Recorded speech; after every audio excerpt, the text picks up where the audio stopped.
అమ్మ ఒక్కటి చెప్పండి, అనిల్ కుమార్ యాదవ్ దగ్గరికి మీరు వెళ్ళారు, ఈ స్థలానికి సంబంధించి నా స్థలం ఇలా శంకుస్థాపన చేసేసారని వెళ్ళారు కదా, వెళ్ళినప్పుడు ఆయన ఎవరి దగ్గరికి పంపాడు మిమ్మల్ని? నాగి అంట సార్, మాకు కూడా పేరు తెలీదు, నాగి అని చెప్పి మాట్లాడుతుంటే విన్నాం సార్. పూర్తి పేరు నాగేశ్వరరావు. ఎంఆర్ఓగా ఉన్నారు. ఎంఆర్ఓ దగ్గరికి పంపారు మిమ్మల్ని, వెళ్ళారా మీరు? వెళ్ళాము సార్, నేను మా అబ్బాయి వెళ్ళాము. వెళ్తే సార్ మాకు సార్ పంపించారు అంటే సరేమా ఏంటి అన్నారు. సార్ మాకు మీ దగ్గర పోండి నాగి మాట్లాడతారు అని చెప్పారు సార్. అంటే అవునమ్మా సార్, ఇది పేపర్లు చూడండి సార్, మా పేపర్లు పక్కన పడండి మా పక్కన పడేయండి, చూడండి కూడా చూడలేదు సార్. అసలు మీరు ఆ భూమి ఎట్లా తీసుకుంటారమ్మా, అది గవర్నమెంట్ ది, మీరు ఎట్లా తీసుకుంటారు అని చెప్పారు. చెప్పలేదా? 20 ఏళ్ళు 25 ఏళ్ళ నుంచి మా సాగులో ఉందని చెప్పలేదా? అందుకే సార్ నేను పేపర్లు చూడమని కొన్నాను సార్, నేను చెప్పాల్సి చెప్పాను సార్, శిస్తు కట్టాం కొన్నామని చెప్పాను సార్. ఈ పేపర్లు చూడండి అని. ఒక తల్లి 22 ఏళ్ల నుంచి ఒక బిడ్డను పెంచినట్టు పెంచి లాస్ట్ మూమెంట్ లో వచ్చి ఆ బిడ్డ మాది అని అంటే ఆ తల్లికి ఎట్లుంటది? అదే జరిగింది సార్. అప్పుడు ఏమంటే చెప్తే మీరు ఎట్లా తీసుకుంటారు, ఎక్కడ అట్లా ఎలా తీసుకున్నాను నేను సార్, నేను ఒక గిరిజనుల కాడ హరిజనుల కాడ నేను తీసుకోలేదు సార్, ఇది నేను ఒక ముస్లిం దగ్గర తీసుకున్నాను సార్, చూడండి సార్ పేపర్లు అని చెప్పిన రెండోసారి కూడా. ఆ పేపర్లు గిప్పలు చూడకుండా పక్కన పడింది అమ్మా. అట్లా కాదమ్మా, ఇప్పుడు అతను లేరు, అది అకౌంట్లలో అన్ని డబ్బులన్నీ వేసేసమ్మా అన్నారు. ఎవరి అకౌంట్ లో వేసారు సార్, ఎంత వేసారు, మా ఆ అకౌంట్ లిస్టులు ఇవ్వండి అన్నారు సార్.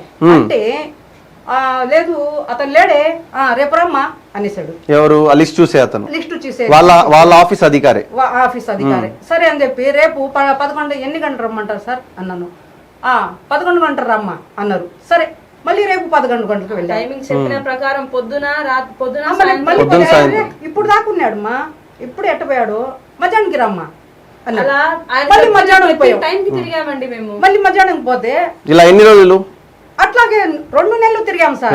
ఒక్క 2 రోజులు కాదు, 2 నెలలు తిరిగాం సార్. అయితే డబ్బులు అబ్బాయి 1 నెల తిరిగారు సార్, నడిచిన రోజులు కూడా ఉన్నాయి. న్యాయం జరుగుతుంది అని చెప్పి ఆమె పలుమార్లు, అంటే అనిల్ కుమార్ యాదవ్ పంపించాడు అని చెప్పి వెళ్ళి ఆ ఎంఆర్ఓ దగ్గరికి వెళ్ళి చెప్తే అతను కసురుకొని పేపర్లు కనీసం చూడకుండా పక్కన ఇసిరేయమని చెప్పి అతను 30 లక్షల అకౌంట్ లో వేసేసారు పోమ్మా అని చెప్పి చెప్పడం. ఒక అధికారిగా సిగ్గుపడాలి అతను, ఒక అధికారిగా అతను సిగ్గుపడాలి. ఎందుకంటే ఒక మహిళ న్యాయం చేయండి అని చెప్పి అన్నిసార్లు ఎంఆర్ఓ ఆఫీస్ కు తిరుగుతుంటే ఉదయం సాయంత్రం అని చెప్పి 2 నెలల పాటు తిప్పుకున్న అధికారి వైఎస్ఆర్సీపీ నాయకులకు కొమ్ము కాశాడా? ప్రజల పాలన కోసం అతను కూర్చున్నాడా? ప్రజలకు న్యాయం చేసేందుకు అతను కూర్చున్నాడా? అర్జీల పరిష్కారం కోసం అతను కూర్చున్నాడా? లేదా పాలకులకు, వైఎస్ఆర్సీపీ పాలకులకు కొమ్ము కాసేందుకు అతను కూర్చున్నాడు? ఇంకా లాస్ట్ ఏంటంటే ఆయనకి మధ్య ముడుపులు అందినాయో ఏమో మరి. ఇంకా లాస్ట్ ఏంటంటే ఫైనల్ గా అది పక్కన పడేసి కసురుకున్నాడు, బాగా కసురుకున్నాడు సార్.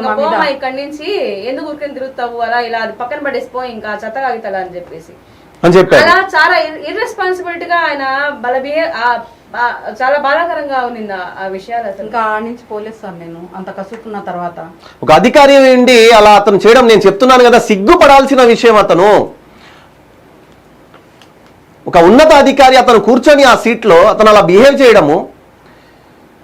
నేను అడిగింది ఏంది సార్, వాళ్ళ ఆస్తి ఇవ్వమని చెప్పి అడగలేదు సార్, ఆ లిస్ట్ ఇవ్వమని చెప్పిన అకౌంట్ లో వేసారు అన్నారు సార్. మీరు నా భూమిని ఎవరు తీసుకున్నారు, అది కూడా ఎమ్మెల్యే తరఫు నుంచి వస్తేనే ఆయన అంతగా అసలు చాలా చేశాడు ఆయన. రెస్పాన్స్ ఇవ్వలేదు సార్. అంటే అనిల్ కుమార్ యాదవ్ పంపించాడంటే రెస్పాన్స్ ఇవ్వలేదంటే అనిల్ కుమార్ యాదవ్ మీద అంటే అతని మీద వ్యతిరేకతనా, లేదంటే అనిల్ కుమార్ యాదవ్ దగ్గర నుంచి ఇన్స్ట్రక్షన్స్ అనుకుంటున్నారు? మధ్యలో ఏం జరిగిందో వాళ్ళిద్దరికి తెలియదు. మేము అక్కడి నుంచి అనిల్ కుమార్ సార్ దగ్గరికి నుంచి ఈయన దగ్గరికి వచ్చేటప్పటికి ఆయన ఫోన్ లో మాట్లాడుతూనే ఉన్నారు, ఎవరితో తెలీదు. ఇంకా అలా అక్కడి నుంచి ఆ రెస్పాన్స్ అలా వచ్చింది.